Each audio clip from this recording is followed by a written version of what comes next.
And how many months do you stay over there a year? I was staying over there around 7.5 or 8, but I'm cutting that down a little bit now because my staff, really doesn't need me anymore. I have 17 Ukrainians. We have no American staff at all, even here. Anybody here is a volunteer. I'm a volunteer. And they're doing the job so well, and the ministry is solidly in their hearts. So basically, when I'm there, it's mainly just, maybe they've gotten off track a little bit, and it's like, now remember why we're doing this, this is why, and just to mentor them and disciple them. You told me about, when we were talking about this village and this vision that you had mentioned, maybe we were off camera or something, but you had mentioned that you actually had purchased, am I right, or you found the property? Well, that you'd like to do this? When we took our office, and we ended up in the village of Forsy, which is about maybe 3 or 4 miles away from Bielec Cerkva. And I decided to go and see the mayor. And while I was there, I just felt like God said, tell him about your dream to build a village. And so I just shared with him, I want to build a village, I want to have a place for the kids, I want them to have a mom and a dad, and I want, to have the school for the handicapped, and just on and on. And when I finished, he said, well, let me tell you a story. He said, several years ago, I was in the military, and I went to America to do a joint military exercise with Ukraine and America, and I was at Harvard. And he said, while I was there, I was so touched by what I saw in the faces of the people. One day, somehow, I'm going to do something lasting for my people. I said, well, what did you see in their faces? He said, I saw hope. My people don't have hope. Oh, somebody actually saw it. So here, God had prepared this mayor with this dream, like 5 years before he met me, and in comes this crazy missionary saying, well, I have a dream to do this. He put me in his car, took me out, and showed me it's 15 hectares of land, 12 hectares of land, which translates into around 31 acres of land. And when God gave me the dream, he only told me 2 things. It would have a lot of land, and it would be by water. 30-some acres of land is a lot of land. And there's a river runs alongside the whole property. And they've leased it to us for 49 years, basically for almost nothing. Nita, this is incredible.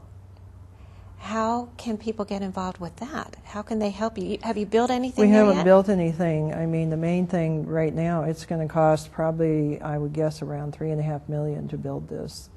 But the infrastructure, getting started, putting the utilities in, the road, we're about 1.5 miles outside of Forsy. I have to put the road in. And all of those, the grading, the utilities, and all those things, just to get started. It's not very glamorous, so to go out and say, would you like to build a road, or would you like to dig down all the foundations? So we're just kind of stuck right now with I don't do fundraising, and so I don't have the money to do it right now. Why don't you do fundraising? Well, initially for the first 4 years, I would send a letter out once a year, and at the end of the 4th year, I would just sat there and I thought, I have enough money in the bank already for next year. Aren't I insulting God if I do that? And so I told my board of directors I'm not doing fundraising, which they weren't very happy with. I'm sure they weren't. But, since 2000, I have not done fundraising, and every penny we've needed has come in. And when we bought our building, I have a 6,500 square foot building, and it was just broken. There were crumbling walls, no floors in some places. It was a $150,000 project. Well, the year before we did that was the first year we ever spent more money than we took in. So I'm saying to God, are you saying to cut back, to slow down? And he said, no, go buy this building. I'm like, Lord, go buy the building. And so then, my board saying, you got to do fundraising. This is a $150,000 project, plus your normal expenses. How are you going to do this? So I went to God and I said, Lord, do I need to do fundraising for this? And the Lord said, wait and see what I will do.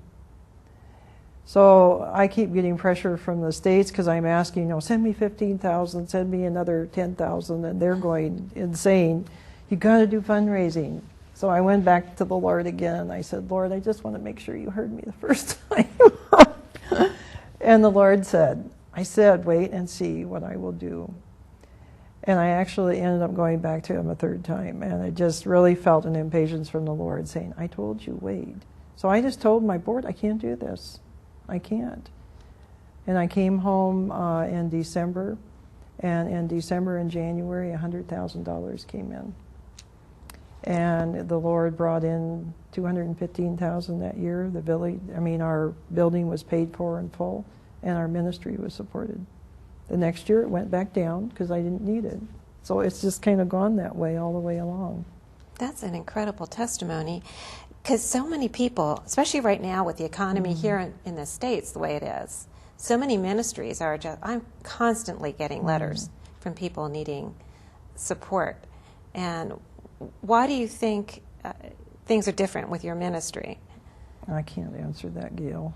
Do you think it's just the way you pray, the way you... I don't know. I just know God's blessed me tremendously. Last year we thought we were going to be in financial trouble, and by the end of the year exactly what we'd spent came in. This year looked really, really desperate. At the middle of November we were down more than 60% in the giving.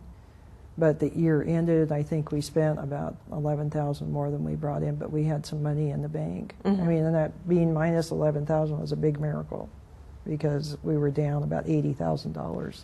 So God's just been good. I just say, it's your money, it's your ministry. You want me to do fundraising, I will. I'm happy to do that, but I'm not going to do it unless you tell me to. So I just trust in Him.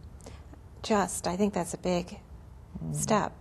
That trusting, because it's, you want to be hands-on. You want to be able to, you think in your mind, well, I've got this expense. I've got to spend this much money. I've got to get help from somewhere. And so I do feel a big responsibility, because I have all these families that depend on me. I have a staff, and I have cities all over waiting to be trained. And we train other cities how to do this ministry. But I can't carry that load. It's not my responsibility, it's God's. It must be so nice to be at a place where you can just say that. You can just say, I can't take that responsibility, it's God's, and really let it go. Because I think a lot of people would keep taking that back. It's the same with the ministry. Am I going to say this ministry is mine, or is it God's? And I have to constantly remind myself, this is not mine. This is God's. So whatever we do is up to Him. And however we do it is up to Him. And He can open doors, He can close doors. And you have seen Him do miraculous and marvelous things. How could I not trust Him? It sounds like you've been living a very fascinating life the past, 15 years now, 16 years? Yeah. And it's never been dull. Once you were willing to be obedient, it's like your life became this great adventure, full of purpose. The old song, Trust and Obey. Yes, I really, do know that old song. If I believe, then I have to take a step of surrender. Because if I believe but I don't do anything with it, it doesn't mean anything. But then I surrender. And so therefore I start to build a life of trust. And if I trust God, then I'm going to step out in faith. So faith is not this big blind leap into the unknown. It's just merely, I know who He is. I spend time with Him every day, reading Scripture and in prayer. I recognize His voice when He speaks to my spirit. How can I not trust Him? It's just that process. It's not a miracle. It's not anything unusual. It's just basically taking God at His word. Which is a big thing to do. I'm hoping that we have some young women that are watching, that maybe are, sometimes I see a lot of young mothers, and they're, they feel like, is this all there is to life, taking care of all my little children, and they might not realize what could lie ahead of them, and the hope that they might have, reaching out to other people and doing incredible things like you're doing, and having those opportunities. Is there anything you'd want to share with people like that? When I went on my first mission trip to the Philippines, I remember a woman who was about my age, and she shared, I feel like my life is is basically over, you know. Mm-hmm. And I said, really, I feel like mine's just beginning. I'm so excited to see what God's going to do. And so where in the Bible does it talk about retirement or about us not being useful anymore? God wants to use me. I'm ready. Who knows what will happen? And that's how it seems like you've lived your life, and it's been very adventurous. It's been very adventurous. Yeah. Yes. Yeah, I would like, the young women to realize what they're doing now. If you're raising children and, taking care of your home, and many of them are working now. A lot of them don't have the luxury to stay at home. So I would imagine the stress levels incredible.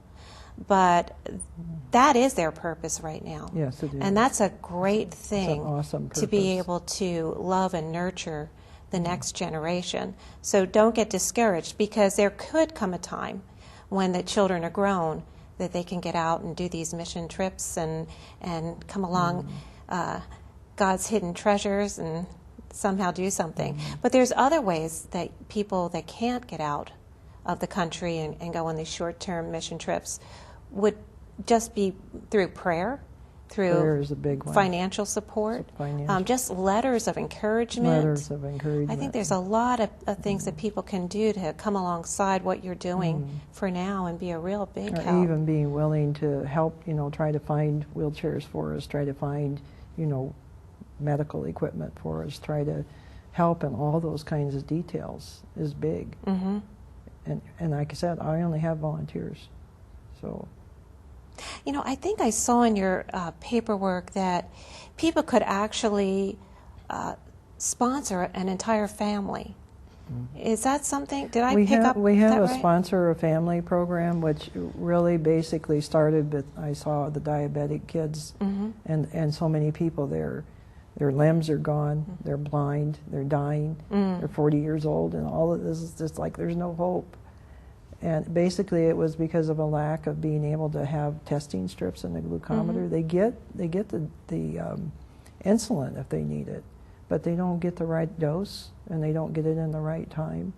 And so I have a dream of trying to provide them with a glucometer and the financial means just to buy the strips. So $50 a month pays for those strips. Wow. And I had one girl, when I first met her, I think she was about 15, and she was so angry and so bitter and hopeless and just wouldn't even make eye contact because she knew what her life was going to be like, early amputation, early death.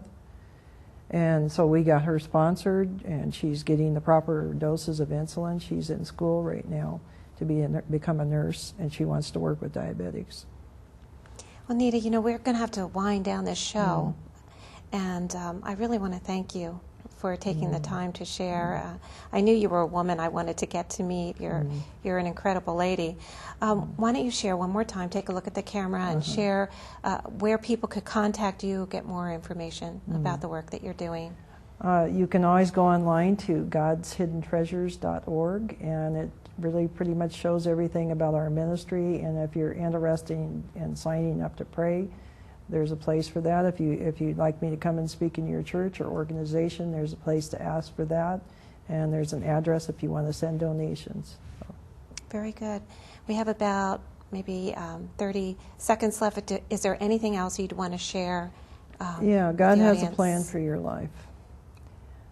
And, really it's not up to you to find out what that plan is. If you just look in the Bible, that's God's will for your life in that Bible. But His plan and His purpose, He created you for something specific. And the only thing you need to do is just report to work. Just say, here I am, Lord, take me. And that's it. It's that simple. Thank you. Thank you. Love Thank you. you. Thank you. Thank you for watching. Awake in the passion.